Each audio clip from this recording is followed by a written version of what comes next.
He could have imposed on her. Kayang-kaya naman niya sanang gawin. He can file for custody. Maaari niya iyong gamiting leverage, para hindi na tuluyang lumayo si Patrice. He had all the means pero gagawin niyang tama ang lahat. Another reckless move. And it may ruin the slimmest chance of reuniting with his family. He will never be reckless again. Natuto na siya. Pinalikan kita James. Naikuyom niya ang kanyang kamao. He hated himself for inflicting so much pain on her. And the possibility of losing siya fueled his disgust for himself. Naalala pa niya kung paano silang humantong ni Stella sa ganoong senaryo. Lasing na lasing siya sa bar noon. Dahil wala si Dexter ay ang ina niya ang tinawagan ng staff, para ipasundo siya. Epekto ng alak, mukha ni Patrice ang nakita niyang sumundo sa kanya. You came back? Parang bata niyang saad, habang nakatingala sa mukhang yun. He even remembered making love with that apparition. Pero nang maging klaro ang lahat, nang nawala ang epekto ng alkohol, sa kanya natagpo ang hindi si Patrice ang katabi niya sa kama. It was Stella, lying naked beside him. Kagaya nito ay hubad din ito. He loathed himself for sleeping with another woman. What are you doing in my room, Stella? Parang kidlat siyang umalis sa tabi nito, at pinagpupulot ang mga saplot at nagbihis. Stella just simply looked at him with a smile on her face. It was a triumphant smile. How did you end up being with me? Initya niya rito ang mga damit pambabae, na nakita niyang nakalatag sa sahig. We made love, James. Nasuntok niya ang pader sa malapit. He felt horrible with himself. Guilty siya. Imbes na matinag ay tumayo si Stella, na parang walang anuman ang nakarehistrong galit sa kanya. Walang pag-aalinlangan na binaklas ang kumot na nakatabing sa katawan. She walked gracefully and sensually towards him. He may have slept with her while intoxicated, but seeing her right now, he felt nothing but disgust. Kahit gaano man kaganda ang alindog na nakahain sa harapan niya, walang anumang epekto iyon sa pagkalalaki niya. Oh, come on Jay, ngayon ka pa ba mag-aalboruto ng ganyan, kung natapos na tayo? And last night, you were so wild. Sa galit niya ay nahaklet niya si Stella, at nahaklet niya ito sa braso. May nangyari man sa atin o wala, I could care less, you desperate woman. Now, I want you to get out of here. Stella just smiled. Umangat ang palad nito at humaplo sa panga niya, ngunit kaagad niyang nasalag ang kamay nito. I may have slept with you, but I will make sure this will never happen again. Now, go change or else, maglalakad kang nakahubad. Still defiant pero nagsimula nang magbihis ang babae. God, paano kung makarating kay Patrice ito? Hindi pa man naisasarado ni Stella ang panghuling butones, ay kinaladkad na niya ito palabas ng silid. Kung pwede niya lang sanang iitsa ang babae sa labas ng gate, ay kanina pa niya ginawa.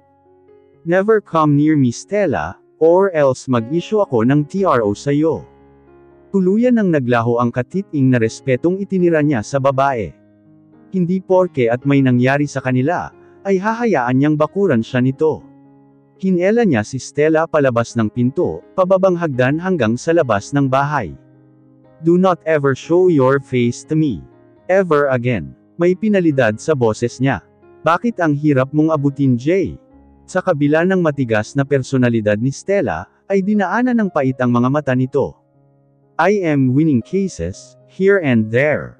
But you are the one case na hindi ko kayang ipanalo. He could see and feel pain in her eyes and cracked voice but he refused to give it. Ang tanging ninanais niya lang ay ang umalis na ang babae sa harapan niya.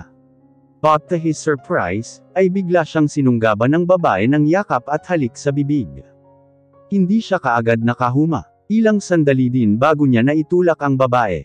Sa lahat ng maaaring masaksihan ni Lynette, ang tagpong iyon pa. Worst, nakita pa ni Patrice ang nakaririnding tagpo sa pagitan nila ni Stella. Kaya, hindi niya masisisi si Patrice, kung bakit ganoon kalalim ang hinanakit nito sa kanya. The universe must have worked against their favor. Laging may hadlang sa pagmamahalan nila. Muli niyang itinuon ang paningin sa gawing silid ng two-story concrete house, na kinaroroonan ng mag-ina niya. Ang kanina lang ay maliwanag na bamilya na silid, ay napalitan na ng malamlam na ilaw. Sigurado siyang natutulog na ang mag-ina niya. He wondered kung ano ang routine ng mga ito bago matulog. Kung anong bedtime story ang pinapakinggan ng siya niya, kung ano ang nursery rhymes na kinakanta ni Patrice sa anak. Kagaya rin kaya si Sia ng nanay niya, na mahilig sumiksik sa kilikili niya kapag natutulog. How he longed for those moments na katabi ito, at marahang sinusuklay ang buhok nito. Ang dami niyang nasayang na pagkakataon. One mistake and it led him to years of heartbreak and loneliness. Mahigit 1 taon ding naging pariwara ang buhay niya. Nawalan siya ng direksyon. Nawalan siya ng focus sa negosyo. Halos mag-aklas na ang mga board members sa kanya. That's when his father meddled. Ayusin mo ang buhay mo, James. So that, by the time na magkikita kayong muli ni Patrice, mas maipagmamalaki mo pa ang sarili mo. You will be more worthy for her. Minsan, sa di inaasahang pagkakataong nag-cruise ang landas nila ni Tito George ay sinabi nito. It was his wake-up call. Nagsimula siyang muli. Inayos niya ang buhay niya. Nakabalik siya sa dating pwesto and once he was okay. Ang mga kabalyero naman ang tinulungan niya. Gugustuhin iyon ni Patrice. Now, that he sees her, lahat ng plano, parang naglalahong parang bula. Nahihiya siyang titigan ito. Nahihiya siyang lapitan ito. Sa dami ng hirap na dinanas nito, nararapat lang na magtanim ito ng galit sa kanya. I will never give up on you, Patrice. Kung kailangang magsisimula siyang ligawan ito para mapaamo, gagawin niya. Magtitiis siya. Ganito niya ito kamahal. Mahal na mahal. Walang ibang babaeng pumalit rito. Ito lang, wala nang iba. Kung sana lang, wala ang mga mapanirang tao sa paligid nila, ang saya siguro nila. Maibabalik niya lang sana ang panahon, itatama niya sana ang nakaraan. Hindi pa huli ang lahat. Isinandal niya ang ulo sa headrest ng upuan, at di sinasadyang nahadyap ng kanyang paningin ang side mirror. Isang itim na kotse ang nakaparada ilang metrong layo mula sa kanya. Nagsimula yung humandar at ilang saglit pa ay lumagpas sa kanya. For some unknown reason, ay namagneto ang paningin niya sa gawing unahan ng tinted na sasakyan. Somebody must have been lonely like him. Habang tinatitigan kasi niya ang papalayong sasakyan, ay tila ba mas bumibigat ang pakiramdam niya. Pinuhay niya ang makina. Sa bar nila ni Dexter niya nasumpungan ang sarili, Dexter was there to listen. Silent than he remembered he was. Napatingin siya rito. Kagaya niya ay may lungkot din ito sa mga mata, kung sana sa naiibang pagkakataon, tinanong na niya ito, but knowing him, mas pipiliin itong itago sa likod ng saya at ngiti. Ang hinanakit kaysa ipaalam iyon sa iba. What happened to you, after all these years, Dex? One of these days ay itatanong niya. Right now ay aalagaan niya munang mag-isa ang kabiguan, Dexter has always been there for him, ibibigay niya muna ang karampatang space, para magluksa rin ang kaibigan anuman ang dinaramdam nito. Saan ka pupunta? Magpapahangin lang. God, huwag mo namang tangkaing magpakalunod sa dagat o magpasagasa, Jay. It was a forced act to sound jolly. Yet, Dexter failed. I won't. May dalawang dahilan siya para mas pagbutihin pa ang buhay niya. Ang reyna at ang prinsesa niya. Lumabas siya ng gym at tinungo ang hanay ng mga sasakyan sa labas. Bubuksan na niya ang sasakyan niya, nang mahagip ng kanyang paningin ang isang figure ang nakaagaw ng kanyang atensyon. It was a woman. Tila may sinisilap sa loob ng gym, Nami. Lumingon ang babae. Si Nami nga, mas tumangkad, mas kuminis, mas gumanda ang dating matabil na dalagita. But just like him, walang kislap ang dati na ay nakangiting mga mata nito, kuya. Bumadya ang takot sa mukha nito. Tila nakakita ng multo. Lamikot ang mga mata nito, at may tinitigan sa kung saang direksyon. Sa isang lumang sasakyan ng sundan niya ang tinatitigan nito. Sa loob ng sasakyan ay may isang lalaking nakaupo, nakasombrero ito at natatakpan ng mukha. Sa kandungan ng lalaki ay ang isang bata na kumakaway kay Nami. You're married already. Ilang segundong natameme si Nami. Hindi. May bahid ng nginig ang boses nito. Sige ho kuya. Alis na ho ako. Kaagad na humakbang paatras. Saan ka pupunta? Ang ate mo hindi mo ba kukumustahin sa akin? Umuwi na ang ate mo. May anak kami, Nami. Naalala niya kung gaano kalapit si Nami kay Patrice, talaga. Na-miss nito si Patrice panigurado, ikumusta mo na lang ako sa kanya, kuya. Pipigilan pa sana niya ito, ngunit mabilis na itong nakaalis. What happened to all of them? Bakit ang lungkot ng lahat ng tao? Happiness may have been elusive sometimes. But he'll make sure, makukuha niya ulit iyon sa tamang paraan. Tiyaga lang, Jay. Tiyaga lang. Papa, I want pancake. Pababa siya ng hagdanan, nang maulinagan ang tila boses na mga nag-uusap sa ibaba. Napabilis ang naging paghakbang niya, nang marinig ang boses ng anak na may tinatawag na Papa. James. Si James nga ang nandoon. Nakasuot ito ng apron at abala sa pagluluto. Ako na dapat dyan sir, si Nanay Mabel nakausap si James, nasa tabi lang ito at inaantabayanan ang lalaki. James, wearing an apron is such a magnificent treat in this cold morning. Dinadala siyang nabalik sa mga panahong masaya silang dalawa. Noong mga pagkakataong kahit alam nitong hindi ito masarap magluto, ay pinagkakaabalahan siyang ipaghanda ng makakain. Then, laughter would fill the whole kitchen, kapag sinimulan na niyang pintasan ang luto nito. Napasandal siya sa hambo ng pintuan, at pinagmamasdan ang mag-ama niya. Papa, yummy po. Ang saya-saya ng anak niya, habang tinitikman ang maliit na piraso ng pagkain. Iba ang ngiti sa mukha nito. It was priceless. Mama, eat na po. Napako ang paningin ng lahat ng nasa kusina sa kanya, partikular ni James, upo ka na. Parang walang anumang pagtatalong na magitan sa kanila kahapon. Ang tamis ng ngiti nito. Ipinaghila pa siya nito ng bangko. Bago pa man makahindi, ay hila-hila na siya ng anak na dumausdas pa sa inuupuan nito. I made this for you. Toast at perfectly cooked sunny side up egg. Malayo sa sunog na pagkaing inihain sa kanya noon. That memory made her crunched inside. May manipis na ngiting tumakas sa kanyang mga labi. And for my princess, pancake in chocolate syrup. Yehey! Napapalakpak pa ang anak niya sa tuwa, nagtimpla din ito ng 2 kape, at isang choco drink.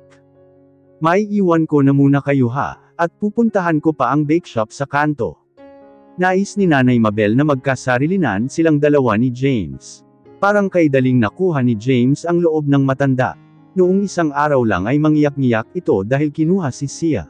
Nag-iwan pa ito ng tapik sa balikat ng lalaki. Pusugin mo ang mag-ina mo ha. Opo, Nay. At nakikinanay na rin ito. Naiwan silang 3 sa kusina.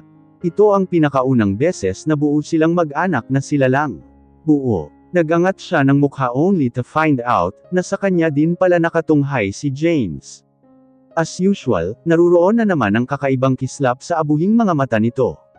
Ngunit hindi may tatawang may nakabahid ding lungkot. If only it was yesterday, she'd surely kiss those loneliness goodbye. Nahaplos na sana niya ang pangahang mukhang iyon, at nahalikan ang mapupulang mga labi nito. Kiss. Ang labo niya. Then she caught that spark in James' eyes, habang nakatitig din sa mga labi niya. Parehas ang tumatakbo sa mga isipan nila. Napalunok siya at agad na nag-iwas ng mga mata. Walang pasubali. Her body knew too well how to respond to James' burning gazes. Mama, let's eat na po. Nahaplos niya ang mukha ng anak na halatang aliw sa kinakain. Masyado namang matamis ang ibinigay mo sa kanya. Kay James patungkol ang pangungusap, pero kay Sia pa rin siya nakatingin. Mahirap na. Paminsan-minsan lang naman yan. We have to indulge her at times, Patrice. Hayaan mong ma-enjoy niya ang pagiging bata niya. May point nga naman ito. Pag nasobrahan kasi siya ng sugar, madalas na naghihikab siya, kesa nai-energize. Baka kasi hindi mo na ma-enjoy ang company niya. Panandaliang nabitin sa ere ang tasa ng kape ni James, at napatitig sa kanya. The least I could do, James. Sa iyo muna siya buong araw. Mag-father-daughter bonding muna kayo, bago man lang kami umuwi ng Singapore, totoo. Tumango lang siya. May karapatan ito kay Sia, hindi niya ipagkakait iyon, thank you. Naramdaman niya na lang ang pagpatong ng kamay ni James sa kamay niya sa ibabaw ng mesa.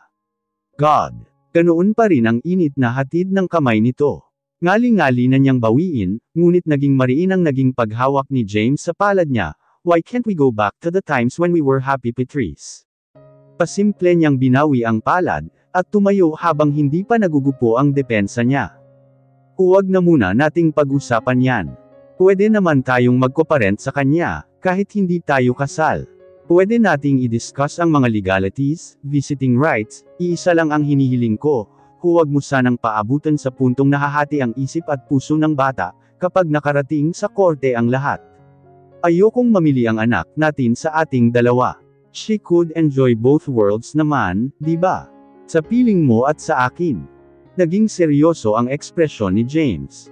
I am not a monster, Patrice. Ang sakta ng anak ko ang pinakahuli kong gagawin. She is precious to me, kayong dalawa, kaya hinding-hindi ko kayo susukwan. Kayo ang ginamit nito. That's good to hear, nasabi niya na lang.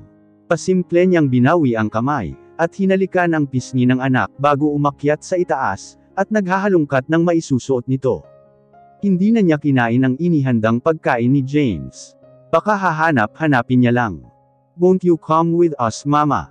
Nang ihatid na niya ito sa kotse ni James ay tanong ni Sia. Umiling siya. Kayo lang ng papa mo. Next time baby, kasama na si Mama. Nagliwanag ang mukha ng bata. Really Mama? Umayo na lang siya. Next time. Nalalayan niyang makapasok sa kotse ang anak. Si James naman ang nagkabit ng seatbelt nito. 3 PM at dapat naririto na siya. No more hocus-pocus James. Nagbuga ito ng hangin. Bakit hindi ka nalang sumama? Himig pakiusap ni James. I don't want to steal your daughter. Oras ninyo ito. Sige na. Sayang ang oras. Pinigyang emphasis niya ang sinabi sa pamamagitan ng pagsilip sa relong pambisig. Hatid niya ng tanaw ang mag-ama. Pumanhik lang siya sa loob, ngunit bago niya tuluyang naisarado ang gate, ay nahadyap ng mga mata niya ang itim na kotse sa unahan. Ewan niya ngunit pakiramdam niya, ay sa kanya nakatuon ang pansin ng kung sino man ang nasa loob niyon. James was a proud father to Sia. Sobrang saya niya na nakakasama niya ito ng ganito. No matter how brief this moment, ay pagyayamanan niya. Dinala niya si Sia sa opisina, at ipinakilala sa mga tauhan. Ang nalalabing mga oras ay iginugol nila sa pamamasyal. But time is such a tease. Patingin-tingin siyang lagi sa kanyang orasan. Papa, always looking at your watch. Si Sia na nakahawak sa kanya, habang kinakain ang pistachio ice cream, habang naglalakad sila sa loob ng mall na pinagdalhan niya rito. If only he could hold back time. Palalawigan pa sana niya ang pagkakataong makasama ito ang mami nito. 2:30, it's time. Let us go home Sia. Driving his daughter home had always been his dream. Iyong siya ang personal na maghahatid sundo sa eskwela, while Patrice awaits them at home. Pwede naman niyang ipilit kay Patrice ang kasal na gusto niya, pero hindi niya iyon gagawin. Sa puso niya ay naruroon ang hangarin na muling masungkit ang puso nito, because somehow, he could still see that glimmer of love in her eyes. O baka guni-guni niya lang din, dahil iyon ang gusto niyang isaksak sa kukuti niya. How he never imagined loving, and desiring as much as he desires her. Pero kailangan niyang ilagay sa tama ang lahat. Puuna ang loob niya. Liligawan niya si Patrice. Kung sa tradisyonal man na paraan ay gagawin niya. Kung kailangang araw-araw siyang lilipad ng Singapore, ay tatawiran niya ang dagat. Magiging buo silang pamilya. Bubuuan niya ang pangarap nitong magkaroon ng masaya at kumpletong mag-anak. Right now, ang gagawin niya lang ay hahayaan muna ito. Ibibigay ang space na kailangan nito, kahit mabigat sa dibdib. Papa, why are you crying? God. Pinabalangkas pa lang ang mga plano niya ay naluluha na siya. Nagiging emosyonal na. Happy lang si Papa, baby. Ginagap niya ang munting palad ng anak. If only he could hold on to her this much. Baby, may friend ba si Mama sa bahay ninyo? He is literally spying on Patrice. Di niya mapigilan. Curious siya. Yes po. Kinabahan siya. Pakiworry niya ay naubusan ng likido ang lalamunan niya. Girl ba o boy? Girl po. Sumasagot itong sa bagong biling Barbie na katuon ang pansin. Si Ninang Lynette po. Nabunutan siya ng tinik sa dibdib. But what if Patrice had been too discreet with her affairs? Isipin pa lang ay parang banibiyak na ang kanyang puso sa sakit. Mama. Nakarating na pala sila sa bahay ni Aling Mabel. Halos mahigit niya ang kanyang hininga, nang matano ano figurang iyon. Wearing a cotton dress na nagpapalitaw ng softness nito, na nang nagdaan ang hangin ay bumakat sa natural na magandang hubog ng katawan. Napasinghap siya. How he wished holding her in his arms once more. How he dreamt of caressing that lovely face, and prayed of brushing his lips against hers. Patrice. His heart and his whole being ached for her. Only for her. He would trade millions only to hear those I love yous from her again. May natitira pa ba dyan sa puso mo? Parang sasabog ang puso niya, noong naabot kamay lang niya ito, pero ang layo naman. Salamat at tumupad ka sa usapan, ang sinabi ni Patrice nang makababa sila at karga na ang anak nila. Akin na muna si Sia, at nang makapag-usap naman kayo sandali, bago kayo tumuloy sa airport. Kinuha nga muna ni Aling Mabel ang bata. Kasalukuyan na ring inilalabas ni Jose ang mga bagahe ng mag-ina niya. May bigat sa kanyang puso, habang tinatitigan ang mga iyon. Isang araw ay pag-uusapan natin ang arrangement natin kay Sia. Hindi siya kumibo. Pumundol ang mabigat na bagay sa puso niya. Napabuntong hininga na lang siya. Ate, aalis na ba tayo? Si Jose na nakatayo sa gilid nila. Patrice nodded. Pwede bang ako na lang ang maghatid sa inyo? He hoped she'd say yes. She didn't. Huwag na James. Mangungulila ka lang sa kanya. Don't worry James. Uuwi kami dito by December at sayo si Sia buong bakasyon. Ayoko ng ganitong setup. Gusto kong buo tayo Patrice. You, Sia and me. Ayoko ng ganito Patrice. Ilang ulit niyang inutusan ang sarili na huwag makiusap. Baka makaya pa niyang ibahin ang desisyon nito. I love you Patrice. Walang nagbago. James, you don't have to answer me. Ayaw niyang marinig ang masakit na katotohanang isasagot nito. Sarado na ang puso at isipan nito, at mahihirapan siyang baguhin ang kalooban nito.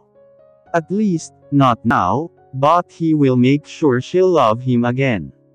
In case, naubos man ang pagmamahal na meron ito sa kanya noon.